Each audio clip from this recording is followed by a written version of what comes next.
ಒಂದಷ್ಟು ಫ್ರೆಂಡ್ಸ್ ಗಳಿಗೆ ಪ್ರಪಂಚದ ಅತ್ಯಂತ ದೊಡ್ಡ ನಿಧಿನ ಹುಡ್ಕೊಂಡು ಹೋಗೋದಕ್ಕೆ ಒಂದು ಮ್ಯಾಪ್ ಸಿಕ್ಬಿಡುತ್ತೆ. ಆ ಮ್ಯಾಪ್ ನ ಪ್ರಕಾರ ಇವರು ನಿಧಿನ ಹುಡುಕ್ತಾ ಒಂದು ಪಾಳು ಬಿದ್ದಿರುವಂತಹ ಜಾಗಕ್ಕೆ ಬಂದು ತಲುಪ್ತಾರೆ. ಆಗ ಇಲ್ಲಿ ಇವರಿಗೆ ಒಂದು ಸುರಂಗ ಕಾಣಿಸುತ್ತೆ. ಇದು ನೋಡೋದಕ್ಕೆ ಭಯಂಕರವಾಗಿದ್ರು ಕೂಡ ಆಗಿದ್ದಾಗ್ಲಿ ಅಂತ ಕತ್ಲೆ ತುಂಬಿರುವಂತ ಈ ಸುರಂಗದ ಒಳಗಡೆ ನುಗ್ಬಿಡ್ತಾರೆ. ಆದ್ರೆ ಮುಂದೆ ಇವರ ಜೊತೆ ಆಗಿದ್ದನ್ನ ಇವರಾಗ್ಲಿ ಅಥವಾ ನಾವಾಗ್ಲಿ ಯಾವತ್ತೂ ಯೋಚನೆ ಮಾಡಿರೋದಕ್ಕೆ ಸಾಧ್ಯನೇ ಇಲ್ಲ. ಒಂದೊಂದು ಹೆಜ್ಜೆನೂ ನರ್ಕದಷ್ಟು ಭಯಂಕರವಾಗಿರುತ್ತೆ.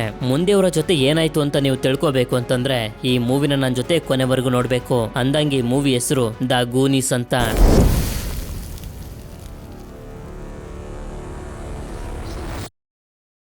ಈ ಮೂವಿ ಶುರುವಾಗೋದು ಒಂದು ಜೈಲಿನಿಂದ. ಜೇಕ್ ಅನ್ನೋ ಒಬ್ಬ ಕ್ರಿಮಿನಲ್ ಜೈಲರ್ನ ಯಾಮಾರಿಸಿ ಇಲ್ಲಿಂದ ಹೊರಗಡೆ ಹೋಗೋದಕ್ಕೆ ಟ್ರೈ ಮಾಡ್ತಿರ್ತಾನೆ. ಯಾಕೆಂತಂದ್ರೆ ಹೊರಗಡೆ ಅವನ ತಾಯಿ ಹಾಗೆ ತಮ್ಮ ಪೊಲೀಸ್ ಸ್ಟೇಷನ್ ಸುತ್ತ ಪೆಟ್ರೋಲ್ ಅನ್ನ ಹಾಕ್ತಿರ್ತಾರೆ. ನಂತರ ಜೇಕ್ ಹೊರಗಡೆ ಬರ್ತಿದ್ದಂಗೆನೆ ಇವ್ರು 3 ಜನ ಇಲ್ಲಿಂದ ಎಸ್ಕೇಪ್ ಆಗೋದಕ್ಕೆ ರೆಡಿ ಆಗ್ತಿರ್ಬೇಕಾದ್ರೆ ಪೊಲೀಸ್ ಬರ್ತಿರೋದನ್ನ ನೋಡಿ ಪೊಲೀಸ್ ಸ್ಟೇಷನ್ ಸುತ್ತ ಬೆಂಕಿನ ಹಾಕಿ ತಪ್ಪಿಸ್ಕೊಂಡು ಹೋಗೋದಕ್ಕೆ ಶುರು ಮಾಡ್ತಾರೆ. ಹೀಗೆ ಜೇಕ್ ಮತ್ತೆ ಇವನ ಫ್ಯಾಮಿಲಿ ಅವರನ್ನ ಪೊಲೀಸರು ಚೇಸ್ ಮಾಡ್ತಿರ್ಬೇಕಾದ್ರೆ ಈ ಮೂವಿಯ ಇಂಪಾರ್ಟೆಂಟ್ ಆಗಿರುವಂತಹ ಕ್ಯಾರೆಕ್ಟರ್ಸ್ ಗಳು ನಮ್ಗೆ ಪರಿಚಯ ಆಗ್ತವೆ. ಇವಳ ಹೆಸರು ಆಂಡಿ ಅಂತ, ಹಾಗೆ ಮನೇಲಿರುವಂತ ಇವನ ಹೆಸರು ಮೌತ್, ಇವಳ ಹೆಸರು ಸ್ಟೆಫ್, ಹಾಗೆ ಇವನ ಹೆಸರು ಡಾಟಾ. ಟೆಕ್ ವಸ್ತುಗಳನ್ನ ಕ್ರಿಯೇಟ್ ಮಾಡೋದು ಅಂದ್ರೆ ಇವನಿಗೆ ತುಂಬಾನೇ ಇಷ್ಟ.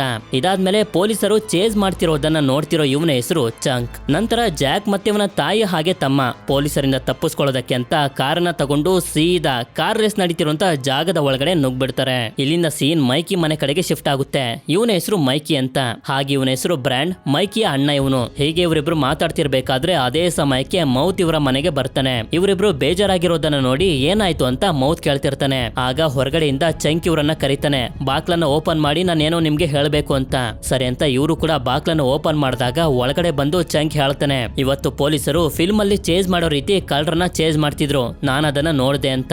ಅಷ್ಟೊತ್ತಿಗೆ ಇವ್ರು ಸಾಕಾಗೋದಿಲ್ಲ ಅಂತ ಡಾಟಾನು ಕೂಡ ಇವ್ರ ಮನೆಗೆ ಬಂದು ತಲುಪ್ತಾನೆ. ಆಕ್ಚುಲಿ ಹೇಳ್ಬೇಕು ಅಂತಂದ್ರೆ ಇವರೆಲ್ಲರೂ ತುಂಬಾ ಕ್ಲೋಸ್ ಫ್ರೆಂಡ್ಸ್ ಗಳು, ಯಾವಾಗ್ಲೂ ಜೊತೆಲಿರೋದಕ್ಕೆ ಇಷ್ಟಪಡ್ತಾರೆ. ಹಾಗೆ ಮೈಕಿಯ ತಾಯಿ ಕೂಡ ನಮ್ಗೆ ಪರಿಚಯ ಆಗ್ತಾರೆ. ಇಲ್ಲಿ ಮೈಕಿ ಮತ್ತೆ ಬ್ರ್ಯಾಂಡ್ ಬೇಜಾರಾಗಿರೋದಕ್ಕೆ ಕಾರಣ ಏನು ಅಂತಂದ್ರೆ ಇವರ ತಂದೆ ಸ್ವಲ್ಪ ಸಾಲನ ಮಾಡ್ಬಿಟ್ಟಿದ್ರು, ಆದ್ರೆ ಸಾಲನ ತೀರ್ಸೋದಕ್ಕಾಗ್ತಿಲ್ಲ. ಆದ್ರಿಂದ ಸಾಲ ಕೊಟ್ಟಿರೋರು ಮನೆನ ನಮ್ಮ ಹೆಸರಿಗೆ ಬರ್ದ್ಬಿಟ್ಟು ಹೋಗಿ ಅಂತ ಹೇಳ್ತಿರ್ತಾರೆ. ಮನೆನ ಬಿಟ್ಟು ಹೋದ್ರೆ ಫ್ರೆಂಡ್ಸ್ ಗಳೆಲ್ಲ ದೂರ ಆಗ್ಬಿಡ್ತಾರೆ. ಇದೇ ಇವರ ಬೇಜಾರು. ಇದಾದ್ಮೇಲೆ ಮೈಕಿ ಹಾಗೆ ಬ್ರ್ಯಾಂಡ್ ನ ತಾಯಿ ನನಗೆ ಹೊರಗಡೆ ಕೆಲಸ ಇದೆ, ನೀವೆಲ್ಲರೂ ಇಲ್ಲೇ ಇರಿ ಅಂತ ಹೇಳಿ ಮನೆ ಕೆಲಸ ಮಾಡುವಂತ ಲೇಡಿ ಜೊತೆ ಹೊರಗಡೆ ಹೋಗ್ತಾರೆ. ಆದ್ರೆ ಇವರೆಲ್ಲರಿಗೂ ಇಲ್ಲಿ ಬೋರು. ಆದ್ರಿಂದ ಇವರ ಬೇಜಾರನ್ನ ಕಳೆಯೋದಕ್ಕೆ ಮೇಲ್ಗಡೆ ಸ್ಟೋರ್ ರೂಮ್ ಗೆ ಬರ್ತಾರೆ. ಆಕ್ಚುಲಿ ಹೇಳ್ಬೇಕು ಅಂತಂದ್ರೆ ಈ ಜಾಗದಲ್ಲಿ ಮೈಕಿ ಹಾಗೆ ಬ್ರ್ಯಾಂಡ್ ನ ತಂದೆ ತುಂಬಾ ಅಮೂಲ್ಯವಾಗಿರುವಂತ ವಸ್ತುಗಳನ್ನೆಲ್ಲ ಕಲೆಕ್ಟ್ ಮಾಡಿ ಇಟ್ಕೊಂಡಿರ್ತಾರೆ. ಹೀಗೆ ಇವರೆಲ್ಲರೂ ಇದನ್ನ ನೋಡಿ ಖುಷಿ ಪಡ್ತಿರ್ಬೇಕಾದ್ರೆ ಅದೇ ಸಮಯಕ್ಕೆ ಮೈಕಿಗೆ ಫ್ರೇಮ್ ನ ಒಳಗಡೆ ಇರುವಂತ ಒಂದು ಮ್ಯಾಪ್ ಕಾಣಿಸುತ್ತೆ.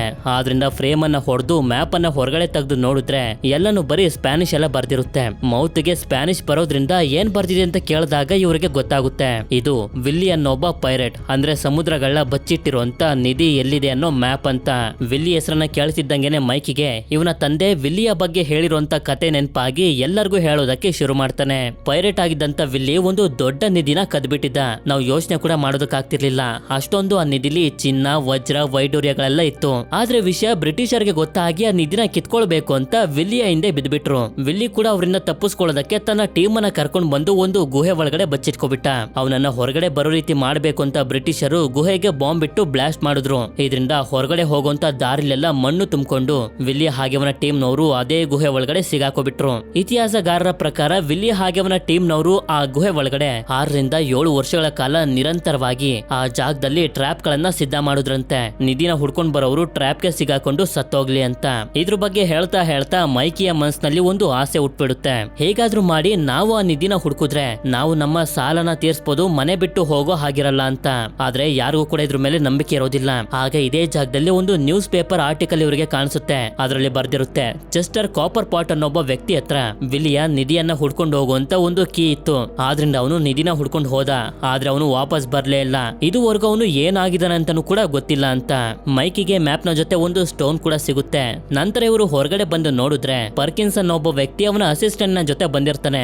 ಆಕ್ಚುಲಿ ಇವರಿಬ್ಬರ ತಂದೆಗೆ ಲೋನ್ ಕೊಟ್ಟಿರೋವನು ಇವನೇ. ನಾಳೆ ನಾನು ಬರ್ತೀನಿ, ಸೈನ್ ಮಾಡಿ ಇಟ್ಟಿಸಿರಿ ಅಂತ ಹೇಳಿ ಒಂದು ಡಾಕ್ಯುಮೆಂಟ್ ಅನ್ನ ಕೊಟ್ಟು ಹೋಗ್ತಾನೆ. ಇದರಿಂದ ಮೈಕಿಗಂತೂ ತುಂಬಾನೇ ಬೇಜಾರಾಗೋಗುತ್ತೆ. ಆಗ ಬ್ರ್ಯಾಂಡ್ ಇವನಿಗೆ ಸಮಾಧಾನ ಏನೋ ಮಾಡ್ತಾನೆ. ಆದ್ರೆ ಯಾರು ಯಾವ ನಿಧಿನೂ ನಿಧಿಯನ್ನು ಹುಡ್ಕೊಂಡು ಹೋಗೋ ಹಾಗಿಲ್ಲ ಅಂತ ಹೇಳ್ತಿರ್ತಾನೆ. ನಂತರ ಮೈಕಿ ಇವನ 3 ಜನ ಫ್ರೆಂಡ್ಸ್ ಗಳಿಗೆ ಕನ್ವಿನ್ಸ್ ಮಾಡ್ಬಿಡ್ತಾನೆ, ನಾವು ಜೊತೆಲಿರ್ಬೇಕು ಅಂತಂದ್ರೆ ಈ ನಿಧಿನ ಹುಡುಕ್ಲೇಬೇಕು ಅಂತ.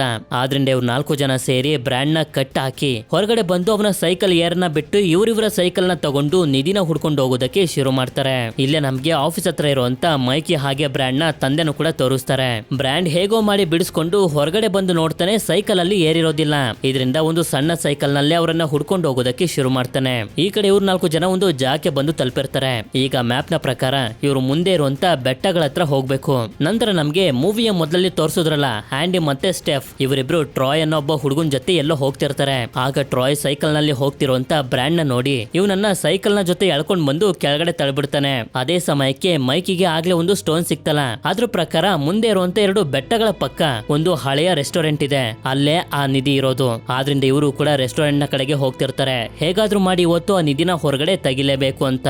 ಯಾವಾಗ ಇವರು ರೆಸ್ಟೋರೆಂಟ್ ಹತ್ರ ಬರ್ತಾರೋ ಒಂದಷ್ಟು ಜನ ಅದ್ರ ಒಳಗಡೆ ಹೋಗ್ತಿರೋದನ್ನ ನೋಡ್ತಾರೆ. ಈ ತರ ಪಾಳು ಬಿದ್ದಿರುವಂತ ರೆಸ್ಟೋರೆಂಟ್ ನ ಒಳಗಡೆ ಏನಕ್ಕೆ ಅವರು ಹೋಗ್ತಿದ್ದಾರೆ ಅಂತ ಇವ್ರಿಗೆ ಮಾತ್ರ ಅರ್ಥ ಆಗ್ತಿರೋದಿಲ್ಲ. ಆದ್ರಿಂದ ಇವರು ಇದ್ರ ಹತ್ರ ಬಂದು ಕಿಟಕಿಲಿ ನೋಡಿದಾಗ ಒಂದಷ್ಟು ಜನ ಏನೋ ತೂಕವಾಗಿರುವಂತ ವಸ್ತುನ ಎತ್ತುತ್ತಿರ್ತಾರೆ. ಅದಕ್ಕೆ ಇಲ್ಲಿ ಏನ್ ನಡೀತಿದೆ ಅಂತ ತಿಳ್ಕೊಳ್ಳೋದಕ್ಕೆ ಇವರೆಲ್ಲರೂ ಒಳಗಡೆ ಬಂದಾಗ್ಲೇ ನಮ್ಗೆ ಗೊತ್ತಾಗೋದು ಈ ಜಾಗದಲ್ಲಿ ಇರೋದು ಬೇರೆ ಯಾರು ಅಲ್ಲ, ಜೇಕ್ ಅವನ ತಾಯಿ ಹಾಗೆ ತಮ್ಮ ಅಂತ. ಅದಕ್ಕೆ ಮಕ್ಕಳಿಗೆ ಡೌಟ್ ಬರಬಾರ್ದು ಅಂತ, ಹೌದು ಇದು ರೆಸ್ಟೋರೆಂಟೇ, ನೀವು ಕುತ್ಕೊಳ್ಳಿ ಅಂತ ಹೇಳಿ ಇವರೆಲ್ಲರನ್ನು ಕೂರಿಸ್ತಾರೆ. ಆದ್ರೆ ಇವ್ರಿಗೆ ಮಾತ್ರ ಇಲ್ಲಿ ಏನೋ ಸರಿ ಅನ್ನಿಸ್ತಿರೋದಿಲ್ಲ. ನಂತರ ಇವ್ರಿಗೆ ಕುಡಿಯೋದಕ್ಕೆ ಜ್ಯೂಸ್ ಅನ್ನು ಕೂಡ ಕೊಡ್ತಾರೆ. ಆಗ ಮೈಕಿ ನಾನು ವಾಶ್ರೂಮ್ಗೆ ಹೋಗ್ಬೇಕು ಅಂತಂದಾಗ ಜೇಕ್ ನ ತಾಯಿ ಕೆಳಗಡೆ ಬೇಸ್ಮೆಂಟ್ ಹತ್ರ ಹೋಗು ಅಂತ ಕಳಿಸ್ತಾರೆ. ಇವನು ಕೂಡ ಬರ್ತಾನೆ. ಆಕ್ಚುಲಿ ಇವನು ನಿಧಿ ಎಲ್ಲಿದೆ ಅಂತ ಹುಡ್ಕೊಂಡು ಬಂದಿರೋದು. ಹೀಗೆ ಇವನು ಈ ಜಾಗದಲ್ಲಿ ಮುಂದೆ ಹೋಗ್ತಿರ್ಬೇಕಾದ್ರೆ ನೋಡ್ತಾನೆ, ಜೇಕ್ ಒಬ್ಬ ವ್ಯಕ್ತಿನ ಈ ಜಾಗದಲ್ಲಿ ಚೈನ್ ಹಾಕಿ ಕಟ್ ಹಾಕ್ಬಿಟ್ಟಿರ್ತಾನೆ. ಇದರಿಂದ ಜೇಕ್ ಇಲ್ಲಿಂದ ಹೋಗ್ತಿದ್ದಂಗೆನೆ ಮೈಕಿಯ ವ್ಯಕ್ತಿ ಹತ್ರ ಹೋಗೋದಕ್ಕೆ ನೋಡ್ತಿರ್ಬೇಕಾದ್ರೆ ಅವನ ಮುಖನ ನೋಡಿ ತುಂಬಾ ಹೆದರ್ಕೊಂಡು ಮೇಲೆ ಬರ್ತಾನೆ. ಇಷ್ಟೊತ್ತಿಗೆ ಬ್ರ್ಯಾಂಡ್ ಕೂಡ ಇವರನ್ನ ಹುಡ್ಕೊಂಡು ಇಲ್ಲಿಗೆ ಬಂದ್ಬಿಟ್ಟಿರ್ತಾನೆ. ಆಗ ಜೇಕ್ ನ ತಾಯಿ ಇವರೆಲ್ಲರನ್ನು ಇಲ್ಲಿಂದ ಓಡಿಸಿ ಡೋರ್ ಅನ್ನ ಲಾಕ್ ಮಾಡ್ತಾರೆ.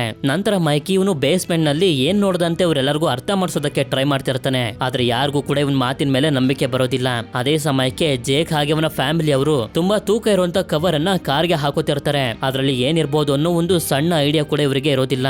ಅವರೆಲ್ಲರೂ ಇಲ್ಲಿಂದ ಹೋಗೋದನ್ನ ನೋಡ್ತಿರ್ಬೇಕಾದ್ರೆ ಅದೇ ಸಮಯಕ್ಕೆ ಆಗ ಇಲ್ಲಿಗೆ ಆಂಡಿ ಮತ್ತೆ ಸ್ಟೆಫ್ ಕೂಡ ಬಂದಿರ್ತಾರೆ. ಯಾಕೆಂತಂದ್ರೆ ಆಂಡಿ ಬ್ರ್ಯಾಂಡ್ ನ ಇಷ್ಟ ಪಡ್ತಿರ್ತಾಳೆ. ಟ್ರಾಯ್ ರೀತಿ ಬ್ರ್ಯಾಂಡ್ ನ ಕೆಳಗಡೆ ತಳ್ಳಿದ್ದು ಇಷ್ಟ ಆಗದೆ ಇವರಿಬ್ರು ಇವನನ್ನ ಹುಡ್ಕೊಂಡ್ ಬಂದ್ಬಿಟ್ಟಿರ್ತಾರೆ.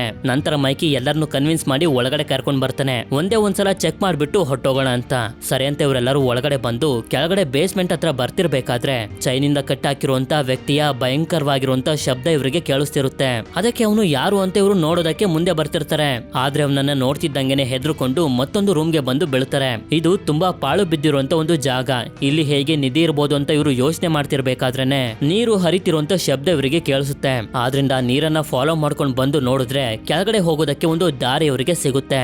ಅದೇ ಸಮಯಕ್ಕೆ ಇದೇ ಜಾಗದಲ್ಲಿ ಇವರಿಗೆ ಕೋಟಾ ನೋಟನ್ನ ಪ್ರಿಂಟ್ ಮಾಡುವಂತ ಒಂದು ಮಷಿನ್ ಕೂಡ ಸಿಕ್ಬಿಡುತ್ತೆ. ಅಷ್ಟೇ ಅಲ್ಲದೆ ಈ ಜಾಗದಲ್ಲಿರುವಂತ ಜೇಕ್ ಹಾಗೆ ಅವನ ಫ್ಯಾಮಿಲಿ ಅವರು ಕ್ರಿಮಿನಲ್ಸ್ ಗಳು. ಈ ಜಾಗದಲ್ಲಿ ಕೋಟಾ ನೋಟನ್ನ ಪ್ರಿಂಟ್ ಮಾಡ್ತಿರೋರು ಕೂಡ ಅವರೇ ಅಂತ ಇವರಿಗೆ ಗೊತ್ತಾಗ್ಬಿಡುತ್ತೆ. ನಂತರ ಚೆಂಕುಗೆ ಇಲ್ಲೊಂದು ಡೋರ್ ಕಾಣಿಸಿ ಆ ಡೋರ್ ಅನ್ನು ಓಪನ್ ಮಾಡಿ ನೋಡಿದ್ರೆ ಇಲ್ಲಿ ಇವನಿಗೆ ಐಸ್ ಕ್ರೀಮ್ ಗಳೆಲ್ಲ ಸಿಗ್ತವೆ. ಆದ್ರೆ ಇದೇ ಜಾಗದಲ್ಲಿ ಒಂದು ಡೆಡ್ ಬಾಡಿ ಕೂಡ ಇರುತ್ತೆ.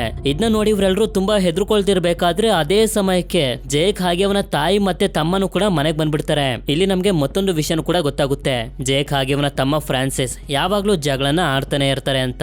ಈ ಕಡೆ ಇವರೆಲ್ಲರೂ ತುಂಬಾ ಗಾಬರಿಯಿಂದ ಬೇಗ ಡೆಡ್ ಬಾಡಿನ ಮತ್ತೆ ಅದೇ ಜಾಗಕ್ಕೆ ಹಾಕಿ ಲಾಕ್ ಮಾಡ್ತಾರೆ. ಆದ್ರೆ ಚೆಂಕ್ ಕೂಡ ಈ ಡೆಡ್ ಬಾಡಿ ಜೊತೆ ಸಿಕ್ಕಾಕೊಬಿಟ್ಟಿರ್ತಾನೆ. ನಂತರ ಇವರೆಲ್ಲರೂ ನಾವೀಗ ಮೇನ್ ಡೋರ್ ಇಂದ ಹೊರಗಡೆ ಹೋಗೋದಕ್ಕೆ ಆಗೋದಿಲ್ಲ ಅಂತ ಆಗ್ಲೇ ಅವ್ರಿಗೆ ಕೆಳಗಡೆ ಹೋಗೋದಕ್ಕೆ ಒಂದು ಸಣ್ಣ ದಾರಿ ಸಿಕ್ತಲ್ಲ, ಅಲ್ಲಿಂದ ಹೋಗಿ ಇವರ ಪ್ರಾಣಗಳನ್ನ ಕಾಪಾಡ್ಕೋಬೇಕು ಅಂತ ಡಿಸೈಡ್ ಮಾಡ್ತಾರೆ. ನಂತರ ಬೇಸ್ಮೆಂಟ್ಗೆ ಜೇಕ್ ಅವನ ತಾಯಿ ಹಾಗೆ ತಮ್ಮ ಬರ್ತಿರ್ತಾರೆ. ಅಷ್ಟೊತ್ತಿಗೆ ಇವರು ಕೂಡ ಸಣ್ಣ ದಾರಿಯಿಂದ ಕೆಳಗಡೆ ಬಂದು ಡೋರ್ ಅನ್ನು ಕೂಡ ಕ್ಲೋಸ್ ಮಾಡ್ಕೊಬಿಡ್ತಾರೆ. ಇಲ್ಲಿ ಜಾಕ್ ಹಾಗೆ ಅವನ ಫ್ಯಾಮಿಲಿ ಅವರಿಗೆ ಡೌಟ್ ಬರುತ್ತೆ, ಯಾರೋ ಈ ಜಾಗಕ್ಕೆ ನಮ್ಗಿಂತ ಮೊದಲು ಬಂದಿದ್ದಾರೆ ಅಂತ. ಆದ್ರೆ ಅದ್ರ ಬಗ್ಗೆ ಜಾಸ್ತಿ ತಲೆ ಕೆಡ್ಸ್ಕೊಳ್ಳದೆ ಇವರು ಹೊರಗಡೆ ಹೋಗ್ತಿದ್ದಂಗೆನೆ ಡೆಡ್ ಬಾಡಿ ಜೊತೆ ಲಾಕ್ ಆಗಿದ್ದಂತ ಚೆಂಕ್ ಎಲ್ಲರೂ ಹೋಗಿರುವಂತ ಸಣ್ಣ ದಾರಿ ಹತ್ರ ಬಂದಾಗ ಹೇಳ್ತಾರೆ, ನಾವ್ ಇಲ್ಲೇ ಇರ್ತೀವಿ, ಹೋಗಿ ಪೊಲೀಸ್ನ ಕರ್ಕೊಂಡ್ ಬಾ ಅಂತ. ಇವನು ಕೂಡ ಸರಿ ಅಂತ ಹೇಳಿ ಇಲ್ಲೇ ಇದ್ದಂತ ಕಿಟಕಿಯಿಂದ ಹೊರಗಡೆ ಬಂದ್ಬಿಡ್ತಾನೆ. ಈ ಕಡೆ ಇವರೆಲ್ಲರೂ ಸ್ವಲ್ಪ ಮುಂದೆ ಬಂದಾಗ ಇವರಿಗೆ ಗೊತ್ತಾಗುತ್ತೆ ಇವರೊಂದು ಸುರಂಗದ ಒಳಗಡೆ ಬಂದ್ಬಿಟ್ಟಿದ್ದಾರೆ ಅಂತ. ಈ ಜಾಗ ತುಂಬಾ ಭಯಂಕರವಾಗಿರುತ್ತೆ. ಆದ್ರೆ ಡಾಟಾ ಇವನ್ ಜೊತೆ ಲೈಟ್ ಗಳನ್ನು ಕೂಡ ತಗೊಂಡ್ ಬಂದಿರ್ತಾನೆ. ಈ ಕಡೆ ಚೆಂಕ್ ಹೊರಗಡೆ ಬಂದು ರೋಡ್ ನಲ್ಲಿ ಹೋಗ್ತಿರುವಂತ ಒಂದು ಕಾರ್ ಅವ್ರ ಹತ್ರ ಸಹಾಯ ಕೇಳ್ತಿರ್ತಾನೆ. ಕ್ರಿಮಿನಲ್ ಆಗಿರುವಂತ ಜೇಕ್ ಹಾಗೆ ಅವನ ಫ್ಯಾಮಿಲಿ ಅವರು ಎಲ್ಲಿದ್ದಾರೆ ನನ್ಗೆ ಗೊತ್ತು, ಪೊಲೀಸ್ ಸ್ಟೇಷನ್ಗೆ ನನ್ನ ಕರ್ಕೊಂಡೋಗಿ ಅಂತ. ಆದ್ರೆ ನೋಡಿದ್ರೆ ಈ ಕಾರ್ ನಲ್ಲಿ ಜೇಕೆ ಇರ್ತಾನೆ. ಆದ್ರಿಂದ ಇವನನ್ನ ಎತ್ಕೊಂಡು ಡಿಕ್ಕಿಗೆ ಹಾಕ್ತಾರೆ. ಇಲ್ಲಿ ನೋಡಿದ್ರೆ ಇವರು ಹೂತ್ ಹಾಕೋದಕ್ಕೆ ಎತ್ಕೊಂಡು ಹೋಗ್ತಿರುವಂತ ಡೆಡ್ ಬಾಡಿ ಕೂಡ ಇರುತ್ತೆ. ಇವರೆಲ್ಲರೂ ಟನಲ್ ನ ಒಳಗಡೆ ಬಂದಾಗ ತುಂಬಾ ಪೈಪ್ ಗಳೆಲ್ಲ ಕಾಣಿಸ್ತವೆ. ನಾವಿಲ್ಲಿರೋದು ಹೊರಗಡೆ ಇರುವಂತ ಜನರಿಗೆ ಗೊತ್ತಾಗ್ಲಿ ಅಂತ ಇವರೆಲ್ಲರೂ ಪೈಪ್ ಗಳನ್ನ ಎಳೆಯೋದಕ್ಕೆ ಶುರು ಮಾಡ್ತಾರೆ. ಹೋಗ್ತಿರ್ತಾರೆ. ಆದ್ರೆ ಹೊರಗಡೆ ನೋಡಿದ್ರೆ ಪೈಪ್ ಗಳೆಲ್ಲ ಕಿತ್ತೋಗ್ತಿರ್ತವೆ, ಹಾಗೆ ಪೈಪ್ ಇರುವಂತ ಜಾಗಗಳು ಕೂಡ ಹೊಡೆದೋಗ್ತಿರ್ತವೆ. ನಂತರ ಈ ಜಾಗದಲ್ಲಿ ನೀರು ಲೀಕ್ ಆಗೋದಕ್ಕೆ ಶುರು ಆಗಿದ್ರಿಂದ ಈ ನೀರಿನ ಫೋರ್ಸಿಗೆ ಇವರೆಲ್ಲರೂ ಮುಂದೆ ಹೋಗೋದಕ್ಕೆ ಒಂದು ದಾರಿ ಕೂಡ ಓಪನ್ ಆಗುತ್ತೆ. ಆದ್ರೆ ಈ ಕಡೆ ಜೇಕ್ ಹಾಗೆ ಇವನ ಫ್ಯಾಮಿಲಿ ಅವರು ಚಂಕ್ ನ ಕರ್ಕೊಂಡು ಬಂದು ಇವನನ್ನ ಹೆದರಿಸ್ತಾ ಕೇಳ್ತಿರ್ತಾರೆ, ನಿನ್ನ ಫ್ರೆಂಡ್ಸ್ ಗಳೆಲ್ಲ ಎಲ್ಲೋದ್ರು, ಇಲ್ಲೆಲ್ಲ ಏನ್ ನಡೀತಿದೆ ಹೇಳು ಅಂತ. ಇದರಿಂದ ಇವನು ಕೂಡ ಹೆದರ್ಕೊಂಡು ಈ ರೆಸ್ಟೋರೆಂಟ್ ನ ಕೆಳಗಡೆ ನಿಧಿ ಇರುವಂತ ವಿಷಯನ ಹೇಳ್ತಾನೆ. ಆದ್ರೆ ಇವ್ರಿಗೆ ಮಾತ್ರ ಅದ್ರ ಮೇಲೆ ನಂಬಿಕೆ ಬರೋದಿಲ್ಲ. ಕರೆಕ್ಟ್ ಆಗಿ ಏನ್ ನಡೀತಿದೆ ಫಸ್ಟ್ ಇಂದ ಹೇಳು ಅಂತ ಹೇಳಿದಾಗ ಆಗ ಇವನು ಕೂಡ ಫಸ್ಟ್ ಇಂದ ಹೇಳ್ಬೇಕಂತ ಇವನು ಚಿಕ್ಕ ಪಾಪು ಇದ್ದಾಗಿಂದನು ಏನೇನ್ ತಪ್ಪು ಕೆಲಸ ಮಾಡಿದಾನೆ ಅದನ್ನೆಲ್ಲ ಹೇಳ್ತಾ ಹೋಗ್ತಾನೆ. ಇಲ್ಲಿಂದ ಸೀನ್ ಟನಲ್ ನ ಕಡೆಗೆ ಶಿಫ್ಟ್ ಆದಾಗ ಇವರು ಎಷ್ಟು ಮುಂದೆ ಹೋಗ್ತಿರ್ತಾರೋ ಅಷ್ಟೇ ಇದು ದೊಡ್ಡದಾಗ್ತಿದೆ. ಟನಲ್ ನ ಒಳಗಡೆ ತುಂಬಾ ಆಳವಾಗಿ ಹೋಗ್ತಿದ್ದಾರೆ ಅಂತ ಇವರಿಗೆ ಅನ್ನಿಸ್ತಿರುತ್ತೆ. ಹೀಗೆ ಇವರು ಹೋಗ್ತಿರ್ಬೇಕಾದ್ರೆ ಒಂದು ಜಾಗದಲ್ಲಿ ಅವರಿಗೆ ಒಂದು ಅಸ್ಥಿ ಪಂಜರ ಸಿಕ್ಬಿಡುತ್ತೆ. ಇದನ್ನ ನೋಡಿದಂತೆ ಇವರಿಗೆ ಆಗ್ಲೇ ನ್ಯೂಸ್ ಪೇಪರ್ ನಲ್ಲಿ ಒಂದು ಆರ್ಟಿಕಲ್ ನ ನೋಡಿದ್ರಲ್ಲ, ಚೆಸ್ಟರ್ ಕಾಪರ್ ಪಾಟ್ ಅನ್ನೋ ಒಬ್ಬ ವ್ಯಕ್ತಿ ವಿಲ್ಲಿ ಬಚಿಟ್ ಇರುವಂತ ನಿಧಿನ ಹುಡ್ಕೊಂಡು ಹೋದ. ಆ ನಿಧಿವರೆಗೂ ಹೋಗೋದಕ್ಕೆ ಅವನ ಹತ್ರ ಒಂದು ಕೀ ಇತ್ತು, ಆದ್ರೆ ಇದುವರೆಗೂ ಅವನು ಏನಾಗಿದ್ದಾನೆ ಅಂತ ಗೊತ್ತಿಲ್ಲ ಅಂತ. ಆ ಚೆಸ್ಟರ್ ಕಾಪರ್ ಪಾಟ್ ಇದೇ ಅಸ್ಥಿ ಪಂಜರ ಇರ್ಬೋದು ಅಂತ ಇವರಿಗೆ ಡೌಟ್ ಬರುತ್ತೆ. ಇದ್ರ ಹತ್ರ ಇವರಿಗೆ ಒಂದು ಬ್ಯಾಗ್ ಕಾಣಿಸಿ ಆ ಬ್ಯಾಗ್ ನಲ್ಲಿರುವಂತ ಐಡಿನ ಚೆಕ್ ಮಾಡಿದಾಗ ಇವರಿಗೆ ಕನ್ಫರ್ಮ್ ಆಗೋಗುತ್ತೆ, ಹೌದು ಈ ಅಸ್ಥಿ ಪಂಜರ ಚೆಸ್ಟರ್ ಕಾಪರ್ ಪಾಟ್ತೆ ಅಂತ. ಈ ಬ್ಯಾಗ್ ನಲ್ಲಿ ಇವ್ರಿಗೊಂದಷ್ಟು ಕ್ಯಾಂಡಲ್ ಗಳು, ಅದಲ್ಲದೆ ನ್ಯೂಸ್ ಪೇಪರ್ ನಲ್ಲಿ ಮೆನ್ಷನ್ ಮಾಡಿದ್ರಲ್ಲ ಚೆಸ್ಟರ್ ಕಾಪರ್ ಪಾಟ್ ಹತ್ರ ವಿಲ್ಲಿಯ ನಿಧಿ ಹತ್ರ ಹೋಗಿ ತಲುಪೋದಕ್ಕೆ ಒಂದು ಕೀ ಇತ್ತು ಅಂತ. ಆ ಕೀ ಕೂಡ ಇವರಿಗೆ ಸಿಕ್ಬಿಡುತ್ತೆ. ನಂತರ ಮೈಕುಗೆ ಇಲ್ಲೊಂದು ದಾರ ಕಾಣಿಸಿ ಅದನ್ನ ಎಳಿತಿದ್ದಂಗೆನೆ ಈ ಜಾಗದಲ್ಲಿದ್ದಂತ ಒಂದು ಟ್ರ್ಯಾಪ್ ಆನ್ ಆಗಿ ಮೇಲ್ಗಡೆ ಇರುವಂತ ಕಲ್ಲುಗಳೆಲ್ಲ ಕೆಳಗಡೆ ಬಂದು ಬೀಳೋದಕ್ಕೆ ಶುರುವಾಗ್ತವೆ. ಆದ್ರೆ ಅಷ್ಟೊತ್ತಿಗೆ ಇವರೆಲ್ಲರೂ ಅದನ್ನ ದಾಟಿ ಸೇಫ್ ಆಗಿರುವಂತ ಜಾಗಕ್ಕೆ ಬಂದು ತಲುಪಿರ್ತಾರೆ. ಇಲ್ಲಿ ಇವರಿಗೆ ಹೊರಗಡೆ ಹೋಗೋದಕ್ಕೆ ಒಂದು ದಾರಿ ಕಾಣಿಸಿ ಒಂದು ಕಲ್ಲನ್ನ ಜರುಗಿಸ್ತಿದ್ದಂಗೆನೆ ಒಳಗಡೆಯಿಂದ ತುಂಬಾ ಬಾವುಲಿಗಳೆಲ್ಲ ಬಂದ್ಬಿಡ್ತವೆ. ನಂತರ ಜೇಕ್ ಹಾಗೆ ಇವನ ಫ್ಯಾಮಿಲಿ ಅವರು ಚಂಕ್ ನ ನಿಜ ಹೇಳುವಂತೆ ಇವನಿಗೆ ಫೋರ್ಸ್ ಮಾಡ್ತಿರ್ತಾರೆ. ಅದೇ ಸಮಯಕ್ಕೆ ಮಕ್ಕಳೆಲ್ಲ ಹೋಗಿದಂತ ಸಣ್ಣ ದಾರಿಯಿಂದ ಬಾವುಲಿಗಳೆಲ್ಲ ಹೊರಗಡೆ ಬಂದ್ಬಿಡ್ತವೆ. ಆಗ ಇವ್ರಿಗೆ ಕನ್ಫರ್ಮ್ ಆಗುತ್ತೆ ಚಂಕ್ ಹೇಳ್ತಿರೋದು ಸುಳ್ಳಲ್ಲ, ನಿಜನೇ. ಈ ರೆಸ್ಟೋರೆಂಟ್ ನ ಕೆಳಗಡೆ ಒಂದು ನಿಧಿ ಇದೆ ಅಂತ. ಈ ಕಡೆ ಟನಲ್ ನಲ್ಲಿ ಇವರೆಲ್ಲರಿಗೂ ನೀರ್ ಬೀಳ್ತಿರುವಂತ ಜಾಗದಲ್ಲಿ ಒಂದಷ್ಟು ಕಾಯಿನ್ ಗಳು ಕಾಣಿಸ್ತವೆ. ಮೊದ್ಲು ಇವ್ರಿಗೆ ಅನ್ಸುತ್ತೆ ಇದೇ ನಿಧಿ ಇರ್ಬೋದು ಅಂತ. ಆದ್ರೆ ನಂತರ ಇವ್ರಿಗೆ ಅರ್ಥ ಆಗೋಗುತ್ತೆ, ಮನ್ಸಲ್ಲಿ ಏನಾದ್ರೂ ವಿಷನ ಇಟ್ಕೊಂಡು ಕಾಯಿನ್ ಅನ್ನ ಬಾವಿಗೆ ಹಾಕಿದ್ರೆ ಆ ವಿಷ್ ನೆರವೇರುತ್ತೆ ಅನ್ನೋ ಒಂದು ನಂಬಿಕೆ ಇದೆಯಲ್ಲ, ಆ ರೀತಿ ಜನರು ಹಾಕಿರುವಂತ ಕಾಯಿನ್ ಗಳು ಇವು ಅಂತ. ಅದಕ್ಕೆ ತಕ್ಕಂಗೆ ಇವರಿಗೆ ಇಲ್ಲೇ ಒಂದು ಬಾವಿ ಕೂಡ ಕಾಣಿಸುತ್ತೆ.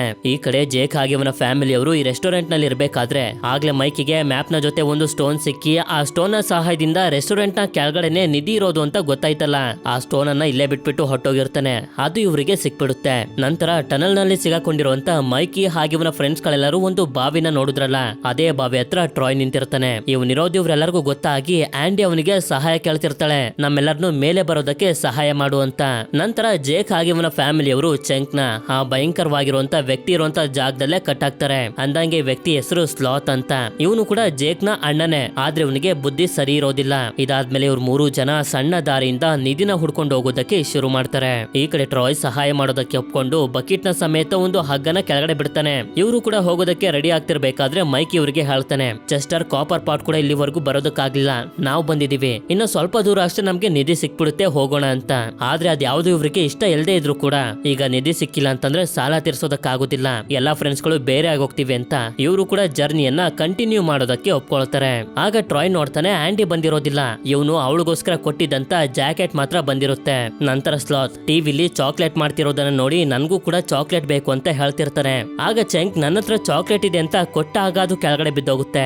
ಇದರಿಂದ ಆ ಚಾಕ್ಲೇಟ್ ನ ಎತ್ಕೊಳ್ಳೋದಕ್ಕೆ ಸ್ಲಾತ್ ಕೈಗೆ ಕಟ್ಟಿರುವಂತ ಸರಪಳಿನೇ ಕಿತ್ಕೊಂಡು ಬಂದ್ಬಿಡ್ತಾನೆ. ಈ ಕಡೆ ಟನಲ್ ನಲ್ಲಿ ಜಾಕ್ ಹಾಗೆ ಅವನ ಫ್ಯಾಮಿಲಿ ಅವರು ಇಷ್ಟೊತ್ತಿಗೆ ಚೆಸ್ಟರ್ ಕಾಪರ್ ಪಾಟ್ ನ ಅಸ್ಥಿ ಪಂಜರ ಇರುವಂತ ಜಾಗಕ್ಕೆ ಬಂದು ತಲುಪಿರ್ತಾರೆ. ಇದಾದ್ಮೇಲೆ ಸ್ಲಾತ್ ಚಾಕ್ಲೇಟ್ ಅನ್ನ ಕೊಟ್ಟಿರೋದಕ್ಕೆ ಅದರಲ್ಲಿ ಸ್ವಲ್ಪನ ಚೆಂಕುಗೆ ತಿನ್ನಿಸ್ತಾನೆ. ಚೆಂಕ್ ಕೂಡ ಸ್ವಲ್ಪ ಚಾಕ್ಲೇಟ್ ಅನ್ನ ಸ್ಲಾತ್ ಗೆ ತಿನ್ನಿಸ್ತಾನೆ, ಅಂದ್ರೆ ಇವರಿಬ್ರು ಫ್ರೆಂಡ್ಸ್ ಗಳಾಗೋದ್ರು ಅಂತ. ಅದೇ ಸಮಯಕ್ಕೆ ಮೈಕಿ ಹಾಗೆ ಇವನ ಫ್ರೆಂಡ್ಸ್ ಗಳೆಲ್ಲರೂ ಒಂದು ಜಾಗಕ್ಕೆ ಬಂದು ತಲುಪಿರ್ತಾರೆ. ಮ್ಯಾಪ್ ನಲ್ಲಿ ಬರ್ದಿರುತ್ತೆ ಇಲ್ಲಿಂದ ನಿಮ್ಗೆ ಒಂದು ಹೊಸ ದಾರಿ ಸಿಗುತ್ತೆ ಅಂತ. ಆಗ ಇವರು ಮುಂದೆ ಇರುವಂತ ಬಳ್ಳಿನ ಎತ್ತುತ್ತಿದ್ದಂಗೆನೆ ಒಂದಷ್ಟು ಕಲ್ಲುಗಳು ಇವರಿಗೆ ಕಾಣಿಸ್ತವೆ. ಇದರಿಂದ ಆಗ್ಲೇ ಇವರಿಗೆ ಚೆಸ್ಟರ್ ಕಾಪರ್ ಪಾಟ್ ನ ಅಸ್ಥಿ ಪಂಜರದ ಹತ್ರ ಒಂದು ಕೀ ಸಿಕ್ತಲ್ಲ, ಆ ಕೀನ ಈ ಸಣ್ಣ ಸಣ್ಣ ಕಲ್ಲುಗಳ ಮಧ್ಯೆ ಹಾಕಿ ತಿರುಗಿಸಿದ್ದಂಗೆನೆ ಮೈಕಿಯ ಕೈ ಲಾಕ್ ಆಗೋಗುತ್ತೆ. ಹಾಗೆ ಒಂದು ಕಬ್ಬಿಣದ ಬಾಲ್ ಬಂದು ಕೆಳಗಡೆ ಬೀಳ್ತಿದ್ದಂಗೆನೆ ಡಾಟಾ ಕೂಡ ಕೆಳಗಡೆ ಬೀಳ್ತಿರ್ತಾನೆ. ಆದ್ರೆ ಇವನು ಕಂಡಿಡಿದಿರುವಂತ ಒಂದು ಟೆಕ್ ವಸ್ತುವಿಂದ ಇವನ ಪ್ರಾಣನ ಕಾಪಾಡ್ಕೊಂಡು ಸುತ್ತ ನೋಡಿದ್ರೆ ಇವನು ಬಂದು ತಲುಪಿರುವಂತ ಜಾಗದಲ್ಲಿ ಒಂದು ಹೊಸ ರೂಮ್ ಇರುತ್ತೆ. ಇದಾದ್ಮೇಲೆ ಚೆಂಗ್ ಪೊಲೀಸರಿಗೆ ಕಾಲ್ ಮಾಡಿ ನಿಧಿಯ ವಿಷಯನ ಮತ್ತೆ ಜೇಕ್ ಹಾಗೆ ಅವನ ಫ್ಯಾಮಿಲಿ ಅವರು ಎಲ್ಲಿದ್ದಾರೆ ಅನ್ನೋ ವಿಷಯನ ಹೇಳ್ತಾನೆ. ಆದ್ರೆ ಪೊಲೀಸ್ ಮಾತ್ರ ಅವನ ಮಾತಿಗೆ ಜಾಸ್ತಿ ತಲೆ ಕೆಡ್ಸ್ಕೊಳ್ಳೋದಕ್ಕೆ ಹೋಗೋದಿಲ್ಲ. ಯಾರೋ ಒಬ್ಬ ಸಣ್ಣ ಹುಡುಗ ಕಾಮಿಡಿ ಮಾಡ್ತಿರ್ಬೇಕು ಅಂತ ಸುಮ್ನಾಗ್ ಹೋಗ್ತಾರೆ. ಅದೇ ಸಮಯಕ್ಕೆ ಸ್ಲಾತ್ ಕೂಡ ಆ ದಾರಿಯಿಂದ ಕೆಳಗಡೆ ನಿಧಿ ಇರುವಂತ ಜಾಗಕ್ಕೆ ಹೋಗ್ತಿರ್ತಾನೆ. ನಂತರ ಈ ಕಡೆ ಆಗ್ಲೇ ಡಾಟಾ ಕೆಳಗಡೆ ಬಂದಾಗ ಹೊಸ ರೂಮ್ ಅನ್ನ ನೋಡಿದ್ನಲ್ಲ, ಎಲ್ಲರೂ ಕೆಳಗಡೆ ಬಂದು ಈ ಜಾಗನ ನೋಡ್ತಿರ್ಬೇಕಾದ್ರೆ ಅದೇ ಸಮಯಕ್ಕೆ ಬ್ರ್ಯಾಂಡ್ ಗಮನಿಸ್ತಾನೆ. ಜೇಕ್ ಹಾಗೆ ಅವನ ಫ್ಯಾಮಿಲಿ ಅವರು ಕೂಡ ಇಲ್ಲಿಗೆ ಬರ್ತಿದ್ದಾರೆ ಅಂತ. ಆದ್ರಿಂದ ಎಲ್ಲರನ್ನು ಕರ್ಕೊಂಡು ಬೇಗ ಬೇಗ ಮುಂದೆ ಸಾಗೋದಕ್ಕೆ ಶುರು ಮಾಡ್ತಾನೆ. ಇಲ್ಲಿ ಇವರೆಲ್ಲರೂ ಮುಂದೆ ಹೋಗೋದಕ್ಕೆ ಮರದ ಒಂದು ಬ್ರಿಡ್ಜ್ ಇರುತ್ತೆ. ಅದನ್ನ ಇವರು ಕ್ರಾಸ್ ಮಾಡ್ತಿರ್ಬೇಕಾದ್ರೆ ಅದೇ ಸಮಯಕ್ಕೆ ಜೇಕ್ ಹಾಗೆ ಅವನ ಫ್ಯಾಮಿಲಿ ಅವರು ಕೂಡ ಇಲ್ಲಿಗೆ ಬರ್ತಿರ್ತಾರೆ. ಇದರಿಂದ ಡಾಟಾ ಇವನ ಶೂ ನಲ್ಲಿದ್ದಂತ ಆಯಿಲ್ ಅನ್ನ ಮರದ ಮೇಲೆ ಹಾಕಿ ಮುಂದೆ ಬಂದ್ಬಿಡ್ತಾನೆ. ಯಾವಾಗ ಇವ್ರು 3 ಜನ ಬ್ರಿಡ್ಜ್ ನ ಮೇಲೆ ಬರ್ತಾರೋ ತುಂಬಾನೇ ಸ್ಲಿಪ್ ಆಗ್ತಿರುತ್ತೆ, ಮುಂದೆ ಹೋಗೋದಕ್ಕೇನೆ ಆಗ್ತಿರೋದಿಲ್ಲ. ಈ ಕಡೆ ಟನಲ್ ನಲ್ಲಿ ಇವರೆಲ್ಲರೂ ಮುಂದೆ ಬಂದಾಗ ನೋಡ್ತಾರೆ ಅಸ್ಥಿ ಪಂಜರದಿಂದ ಮಾಡಿರುವಂತ ಒಂದು ಪಿಯಾನೋ ಇರುತ್ತೆ. ಹಾಗೆ ಇವರು ಮ್ಯಾಪ್ ಅನ್ನ ಚೆಕ್ ಮಾಡಿದಾಗ ಅದರಲ್ಲಿ ಬರ್ದಿರುತ್ತೆ ಈ ಪಿಯಾನೋ ಅಲ್ಲಿ ಸರಿಯಾಗಿರುವಂತ ಟ್ಯೂನ್ ಅನ್ನ ನುಡ್ಸಿದ್ರೆ ಮಾತ್ರ ನೀವು ಮುಂದೆ ಹೋಗೋದಕ್ಕಾಗೋದು, ಇಲ್ಲಂತಂದ್ರೆ ಸಾವಿನ ಬಾಯಿಗೆ ಹೊಟ್ಟೋಗ್ತೀರಾ ಅಂತ. ಅದೇ ರೀತಿ ಇವ್ರಿಗೆ ಮ್ಯಾಪ್ ನ ಹಿಂದೆ ನುಡ್ಸೋದಕ್ಕೆ ಟ್ಯೂನ್ ಕೂಡ ಸಿಕ್ಬಿಡುತ್ತೆ. ಆಂಡಿಗೆ ಪಿಯಾನೋನ ನುಡ್ಸೋದಕ್ಕೆ ಬರುತ್ತೆ. ಆದ್ರಿಂದ ಇವಳು ನುಡ್ಸೋದಕ್ಕೆ ಶುರು ಮಾಡಿದಾಗ ಸರಿಯಾಗಿರುವಂತ ಟ್ಯೂನ್ ಅನ್ನ ನುಡ್ಸಿದ್ರಿಂದ ಮುಂದೆ ಇರುವಂತ ಡೋರ್ ಸ್ವಲ್ಪ ಓಪನ್ ಆಗುತ್ತೆ. ಆದ್ರೆ ಮುಂದಿನ ಸಲ ತಪ್ಪಾಗಿರುವಂತ ಟ್ಯೂನ್ ಅನ್ನ ನುಡ್ಸಿದ್ರಿಂದ ಇವರು ನಿಂತಿರುವಂತ ಜಾಗದ ಒಂದು ಭಾಗ ಕೆಳಗಡೆ ಕುಸಿದ್ ಬಿಡುತ್ತೆ. ಈ ಕಡೆ ಡೇಟಾ ಬಂದು ನೋಡ್ತಾನೆ ಜೇಕ್ ಹಾಗೆ ಅವನ ಫ್ಯಾಮಿಲಿಯವರು ತುಂಬಾ ಕಷ್ಟಪಟ್ಟು ಇವರಿರುವಂತ ಜಾಗದ ಕಡೆಗೆನೆ ಬರ್ತಿರ್ತಾರೆ. ನಂತರ ಆಂಡಿ ಮತ್ತೊಂದ್ಸಲ ನುಡಿಸ್ತಾಳೆ. ಈ ಸಲನು ಕೂಡ ತಪ್ಪಾಗಿರುವಂತ ಟ್ಯೂನ್ ಅನ್ನ ನುಡಿಸಿದ್ರಿಂದ ನೆಲದ ಮತ್ತೊಂದು ಭಾಗ ಕೆಳಗಡೆ ಕುಸಿದ್ ಬಿಡುತ್ತೆ. 3ನೇ ಸಲ ಸರಿಯಾಗಿರುವಂತ ಟ್ಯೂನ್ ಅನ್ನ ನುಡಿಸ್ಬಿಡ್ತಾಳೆ. ಇದರಿಂದ ಮುಂದೆ ಇರುವಂತ ಬಾಗ್ಲು ಮತ್ತೊಂದ್ ಸ್ವಲ್ಪ ಓಪನ್ ಆಗುತ್ತೆ. ಹಾಗೆ ಜೇಕ್ ಮತ್ತೆ ಅವನ ಫ್ಯಾಮಿಲಿ ಅವರು ಕೂಡ ಒಳಗಡೆ ಬಂದ್ಬಿಟ್ಟಿರ್ತಾರೆ. ಆದ್ರೆ ಇಷ್ಟೊತ್ತಿಗೆ ಇವರೆಲ್ಲರೂ ಟ್ಯೂನ್ ಅನ್ನ ಮುಗಿಸಿ ಆ ಡೋರ್ ಇಂದ ಮುಂದೆ ಬರ್ತಿದ್ದಂಗೆನೆ ರೋಲರ್ ಕೋಸ್ಟರ್ ತರ ಇರುವಂತ ಜಾಗದಿಂದ ಜಾರ್ತಾ ನೀರಿರುವಂತ ಜಾಗಕ್ಕೆ ಬಂದು ತಲುಪ್ತಾರೆ. ನಂತರ ಇದೇ ಜಾಗದಲ್ಲಿ ಇವರು ನೋಡಿದ್ರೆ ಒಂದು ದೊಡ್ಡ ಪೈರೇಟ್ಸ್ ಗಳ ಶಿಪ್ ಇರುತ್ತೆ. ಇದನ್ನ ನೋಡಿ ಇವರು ತುಂಬಾನೇ ಸಂತೋಷ ಪಡ್ತಿರ್ತಾರೆ. ಯಾಕೆಂತಂದ್ರೆ ಇದು ನಿಧಿನ ಕದ್ದಿದ್ದಂತ ಪೈರೇಟ್ ವಿಲ್ಲಿಯ ಶಿಪ್ಪೆ. ಹಾಗೆ ಜೇಕ್ ಮತ್ತೆ ಅವನ ಫ್ಯಾಮಿಲಿ ಅವರು ಕೂಡ ಇಲ್ಲಿಗೆ ಬರೋದಕ್ಕೆ ಟ್ರೈ ಮಾಡ್ತಿರ್ತಾರೆ. ಇದಾದ್ಮೇಲೆ ಎಲ್ಲಾ ಮಕ್ಕಳು ಶಿಪ್ ನ ಮೇಲೆ ಬರ್ತಾರೆ. ಈ ಶಿಪ್ ಇಲ್ಲಿ 100 ವರ್ಷಗಳಿಂದನೂ ನಿಂತಿದೆ. ಹಾಗೆ ಇಷ್ಟೊಂದು ಅಸ್ಥಿ ಪಂಜರಗಳೆಲ್ಲ ಇವರಿಗೆ ಕಾಣಿಸ್ತವೆ. ಅದೇ ಸಮಯಕ್ಕೆ ಡಾಟಾ ಒಂದು ಜಾಗದಲ್ಲಿ ಬಂದಾಗ ಆ ಜಾಗ ಮುರಿದು ಇವನು ಕೆಳಗಡೆ ಬರ್ತಾನೆ. ಮಿಕ್ತವರು ಕೂಡ ಇಲ್ಲಿಗೆ ಬಂದು ನಿಧಿನ ಎಷ್ಟೇ ಹುಡುಕಾಡೋದಕ್ಕೆ ಪ್ರಯತ್ನ ಪಟ್ಟರು ಕೂಡ ಒಂದು ಸಣ್ಣ ಗೋಲ್ಡ್ ಕಾಯಿನ್ ಕೂಡ ಇವರಿಗೆ ಸಿಕ್ತಿರೋದಿಲ್ಲ. ಆಗ ಆಂಡಿ ಮಿಸ್ ಆಗಿ ಒಂದು ದಾರನ್ನ ಎಳಿತಿದ್ದಂಗೆನೆ ಮೇಲ್ಗಡೆ ಒಂದು ಡೋರ್ ಓಪನ್ ಆಗುತ್ತೆ. ಈ ಡೋರ್ ಅಲ್ಲಿ ಏನಿರ್ಬೋದು ಅಂತ ಮೈಕಿ ಅಲ್ಲಿಂದ ಮೇಲೆ ಬಂದು ನೋಡಿದ್ರೆ ಒಂದು ಡೈನಿಂಗ್ ಟೇಬಲ್ ಹತ್ರ ತುಂಬಾ ಅಸ್ಥಿ ಪಂಜರಗಳೆಲ್ಲ ಇರ್ತವೆ. ಹಾಗೆ ಟೇಬಲ್ ನ ಮೇಲೆ ಇವರು ಹುಡ್ಕೊಂಡ್ ಬಂದಿರುವಂತ ಅತ್ಯಂತ ಅಮೂಲ್ಯವಾಗಿರುವಂತ ನಿಧಿ ಇರುತ್ತೆ. ಹಾಗೆ ಇಲ್ಲೇ ಒಂದು ಕಣ್ಣಿಗೆ ಪಟ್ಟಿ ಹಾಕಿರುವಂತ ಒಂದು ಅಸ್ಥಿ ಪಂಜರ ಕಾಣಿಸಿ ಇವನಿಗೆ ಆರಾಮಾಗಿ ಅರ್ಥ ಆಗೋಗುತ್ತೆ ಇದು ಬೇರೆ ಯಾರು ಅಲ್ಲ ವಿಲ್ಲಿನೇ ಅಂತ. ಇದನ್ನೆಲ್ಲ ನೋಡಿ ಇವನು ತುಂಬಾನೇ ಎಮೋಷನಲ್ ಆಗೋಗಿರ್ತಾನೆ. ಅದೇ ಸಮಯಕ್ಕೆ ಮಿಕ್ತವರು ಕೂಡ ಇಲ್ಲಿಗೆ ಬಂದು ಇಲ್ಲಿರುವಂತ ಚಿನ್ನನ ತುಂಬಾ ಶಾಕ್ ಆಗಿ ನೋಡ್ತಿರ್ಬೇಕಾದ್ರೆ ಮೈಕಿ ಹೇಳ್ತಾನೆ ವಿಲ್ಲಿಯ ಮುಂದೆ ತಕ್ಕಡಿಲಿರುವಂತ ಚಿನ್ನನ ಯಾರು ಎತ್ಕೊಳ್ಬೇಡಿ, ಅದು ಅವನಿಗೆ ಸೇರಿದ್ದು, ಅದನ್ನ ಬಿಟ್ಟು ಇನ್ನೆಲ್ಲನೂ ತಗೊಳ್ಳಿ ಅಂತ. ಇವರು ಕೂಡ ಇವ್ರ ಕೈಲಿ ಎಷ್ಟಾಗುತ್ತೋ ಅಷ್ಟು ಚಿನ್ನನ ಎತ್ಕೊಂಡು ಇಲ್ಲಿಂದ ಹೋಗೋದಕ್ಕೆ ಟ್ರೈ ಮಾಡ್ತಿರ್ಬೇಕಾದ್ರೆ ಅದೇ ಸಮಯಕ್ಕೆ ಜೇಕ್ ಹಾಗೆ ಅವನ ಫ್ಯಾಮಿಲಿ ಅವರು ಇಲ್ಲಿಗೆ ಬಂದು ಮಕ್ಕಳನ್ನೆಲ್ಲರನ್ನು ಹಿಡಿದು ಬಿಡ್ತಾರೆ. ಡಾಟಾ ಇವನ ಹತ್ರ ಇರುವಂತ ಟೆಕ್ ವಸ್ತುಗಳಿಂದ ಅವ್ರ ಜೊತೆ ಫೈಟ್ ಮಾಡೋದಕ್ಕೆ ಟ್ರೈ ಮಾಡ್ತಾನೆ. ಆದ್ರೆ ಆಗೋದಿಲ್ಲ. ನಂತರ ಜೇಕ್ ಹಾಗೆ ಅವನ ಫ್ಯಾಮಿಲಿ ಅವರು ಮಕ್ಕಳ ಹತ್ರ ಇದ್ದಂತ ಎಲ್ಲಾ ಚಿನ್ನನು ಈಸ್ಕೊಂಡು ಇವರನ್ನ ಸುಮ್ನೆ ಬಿಡಬಾರ್ದು ಅಂತ ನೀರಿನ ಒಳಗಡೆ ತಳ್ಳೋದಕ್ಕೆ ರೆಡಿ ಆಗ್ತಾರೆ. ಮೊದ್ಲು ಆಂಡಿ ಕೈಯನ್ನ ಕಟ್ಟಿ ಅವಳನ್ನ ನೀರಿನ ಒಳಗಡೆ ಹಾಕ್ತಿದ್ದಂಗೆನೆ ಅವಳನ್ನ ಕಾಪಾಡೋದಕ್ಕೆ ಬ್ರ್ಯಾಂಡ್ ಕೂಡ ನೀರಿನ ಒಳಗಡೆ ಹಾರ್ಬಿಡ್ತಾನೆ. ಮಿಕ್ತವ್ರನ್ನು ಕೂಡ ಇದೇ ರೀತಿ ಸಾಯಿಸ್ಬೇಕು ಅಂತ ಅನ್ಕೊಳ್ಳೋಷ್ಟ್ರಲ್ಲಿ ಅದೇ ಸಮಯಕ್ಕೆ ಚೆಂಕ್ ಸ್ಲಾತ್ ನ ಕರ್ಕೊಂಡ್ ಬಂದು ಮಿಕ್ತವ್ರೆಲ್ಲರನ್ನು ಕಾಪಾಡಿ ಅವರೆಲ್ಲರೂ ಸೇಫ್ ಆಗಿ ನೀರಿನ ಒಳಗಡೆ ಹಾರೋ ರೀತಿ ಮಾಡ್ತಾನೆ. ಇದರಿಂದ ಜೇಕ್ ಹಾಗೆ ಫ್ರಾನ್ಸಿಸ್ ಸ್ಲಾತ್ ನ ಕಟ್ಟಾಕೋದಕ್ಕೆ ಎಷ್ಟೇ ಪ್ರಯತ್ನ ಪಟ್ಟರು ಕೂಡ ಇವ್ರ ಕೈಲಿ ಆಗೋದಿಲ್ಲ. ಸ್ಲಾತ್ ಇವರಿಗೆನೆ ಹೊಡೆದಾಕ್ಬಿಡ್ತಾನೆ. ಈ ಕಡೆ ಬ್ರ್ಯಾಂಡ್ ಕೂಡ ಆಂಡಿನ ಕಾಪಾಡಿರ್ತಾನೆ. ಅಷ್ಟೇ ಅಲ್ಲದೆ ಇವರಿಬ್ರು ಒಬ್ರನ್ನೊಬ್ರು ಇಷ್ಟಪಡ್ತಿರ್ತಾರೆ. ಇದಾದ್ಮೇಲೆ ಸ್ಲಾತ್ ಇವರಿಬ್ರನ್ನ ಕಟ್ಟಿ ಮೇಲಕ್ಕೆ ನೇತಾಕಿ ಇವನ ತಾಯಿ ಹತ್ರ ಬರ್ತಾನೆ. ಆಕ್ಚುಲಿ ಇವನಿಗೆ ಇವನ ತಾಯಿ ಅಂದ್ರೂ ಕೂಡ ಇಷ್ಟ ಇರೋದಿಲ್ಲ. ಯಾಕೆಂತಂದ್ರೆ ಇವನು ಚಿಕ್ಕವನಿರ್ಬೇಕಾದ್ರೆ ಇವನನ್ನ ಬೀಳ್ಸಿನೆ ಇವನ ಮುಖ ಈ ರೀತಿ ಆಗೋಗಿರೋದು. ಆದ್ರಿಂದ ಇವನ ತಾಯಿನೂ ಕೂಡ ಕರ್ಕೊಂಡ್ ಬಂದು ನೀರಿನ ಒಳಗಡೆ ಹಾಕಿ ಅಲ್ಲಿಂದ ಇವನು ಈಸ್ತಾ ಮಕ್ಳಿರುವಂತ ಜಾಗಕ್ಕೆ ಬಂದು ತಲುಪ್ತಾನೆ. ಆದ್ರೆ ಇವರೆಲ್ಲರಿಗೂ ಇನ್ನೂ ಬುದ್ಧಿ ಬಂದಿರೋದಿಲ್ಲ. ನಿಧಿನ ತಗೊಂಡ್ ಹೋಗ್ಲೇಬೇಕು ಅಂತ ಹೇಳ್ತಿರ್ತಾರೆ. ಆದ್ರಿಂದ ಇವರು ಶಿಪ್ ನ ಒಳಗಡೆ ಬಂದು ನಿಧಿಯ ಆಸೆಗೋಸ್ಕರ ವಿಲ್ಲಿಯ ಅಸ್ಥಿ ಪಂಜರದ ಮುಂದೆ ಒಂದು ತಕ್ಕಡಿ ಇತ್ತಲ್ಲ ಅದ್ರಲ್ಲಿದ್ದಂತ ಚಿನ್ನನ ಎತ್ಕೋತಿದ್ದಂಗೆನೆ ಒಂದು ಟ್ರ್ಯಾಪ್ ಆಕ್ಟಿವೇಟ್ ಆಗೋಗುತ್ತೆ. ಅದೇ ಸಮಯಕ್ಕೆ ಮಕ್ಳಿಗೆಲ್ಲರಿಗೂ ಹೊರಗಡೆ ಹೋಗೋದಕ್ಕೆ ಒಂದು ದಾರಿ ಕಾಣಿಸುತ್ತೆ. ಆದ್ರಿಂದ ಆಗ್ಲೇ ಅವರಿಗೆ ಒಂದಷ್ಟು ಕ್ಯಾಂಡಲ್ ಗಳು ಸಿಕ್ಕುದ್ವಲ್ಲ, ಆ ಕ್ಯಾಂಡಲ್ ನಲ್ಲಿ ಒಂದು ಬಾಂಬ್ ಕೂಡ ಇತ್ತು. ಆ ಬಾಂಬ್ ಅನ್ನ ಇಟ್ಟು ಬಂಡೆನ ಬ್ಲಾಸ್ಟ್ ಮಾಡಿ ಹೊರಗಡೆ ಹೋಗೋದಕ್ಕೆ ದಾರಿನ ಮಾಡ್ತಾರೆ. ಆದ್ರೆ ಆ ದಾರಿಲಿ ಒಂದು ಬಂಡೆ ಬಿದ್ದೋಗಿರುತ್ತೆ. ಆಗ ಸ್ಲಾತ್ ಬಂದು ಆ ಬಂಡೆನ ಎತ್ತಿ ಮಕ್ಳನ್ನೆಲ್ಲರನ್ನು ಇಲ್ಲಿಂದ ಹೋಗೋದಕ್ಕೆ ಹೇಳ್ತಾನೆ. ಎಲ್ಲರೂ ಏನೋ ಹೊರಗಡೆ ಹೋಗ್ತಾರೆ. ಆದ್ರೆ ಸ್ಲಾತ್ ಹೋಗೋದಕ್ಕಾಗದೆ ಇಲ್ಲೇ ಸಿಗಾಕೋಬಿಡ್ತಾನೆ. ಇದಾದ್ಮೇಲೆ ಆಗ್ಲೇ ಶಿಪ್ ನಲ್ಲಿ ಒಂದು ಟ್ರ್ಯಾಪ್ ಆಕ್ಟಿವೇಟ್ ಆಯ್ತಲ್ಲ, ಇದರಿಂದ ಮುಂದೆ ಇರುವಂತ ಜಾಗ ಓಪನ್ ಆಗಿ ಶಿಪ್ ಹೋಗೋದಕ್ಕೆ ದಾರಿ ಆಗುತ್ತೆ. ಅದೇ ಸಮಯಕ್ಕೆ ಬೀಚ್ ಹತ್ರ ಓಡಾಡ್ತಿದ್ದಂತೆ ಇಬ್ರು ಪೊಲೀಸರಿಗೆ ಮಕ್ಕಳು ಕಾಣಿಸ್ತಾರೆ. ಇದರಿಂದ ಅವರ ತಂದೆ ತಾಯಿಗಳಿಗೆ ಇನ್ಫಾರ್ಮ್ ಮಾಡ್ತಿದ್ದಂಗೆನೆ ಎಲ್ಲಾ ಮಕ್ಕಳ ತಂದೆ ತಾಯಿಗಳು ಇಲ್ಲಿಗೆ ಬರ್ತಾರೆ. ಇವರ ಮಕ್ಕಳು ಜೀವಂತವಾಗಿರೋದನ್ನ ನೋಡಿ ತುಂಬಾನೇ ಸಂತೋಷ ಪಡ್ತಿರ್ತಾರೆ. ಆಗ ನೋಡಿದ್ರೆ ಜಾಕ್ ಹಾಗೆ ಅವನ ಫ್ಯಾಮಿಲಿ ಅವರು ಕೂಡ ಸರ್ವೈವ್ ಆಗಿ ಹೊರಗಡೆ ಬಂದ್ಬಿಟ್ಟಿರ್ತಾರೆ. ಪೊಲೀಸರು ಅವರ ಜೊತೆ ಸ್ಲಾತ್ ನು ಕೂಡ ಅರೆಸ್ಟ್ ಮಾಡೋದಕ್ಕೆ ನೋಡ್ತಿರ್ಬೇಕಾದ್ರೆ ಮಕ್ಕಳೆಲ್ಲರೂ ಅವರನ್ನ ತಡಿತಾರೆ. ಸ್ಲಾತ್ ನಮ್ಮ ಪ್ರಾಣನ ಕಾಪಾಡದೆ ಇವನಿಗೇನು ಮಾಡಬೇಡಿ ಅಂತ. ಹಾಗೆ ಚೆಂಗ್ ಸ್ಲಾತ್ ಗೆ ಹೇಳ್ತಾನೆ, ಇನ್ಮೇಲಿಂದ ನೀನು ನನ್ ಜೊತೆ ಇರು, ನಿನ್ನ ಸಂಪೂರ್ಣವಾಗಿರುವಂತ ಮಾಡುವಂತ ಜವಾಬ್ದಾರಿನ ನಾನ್ ತಗೋತೀನಿ ಅಂತ.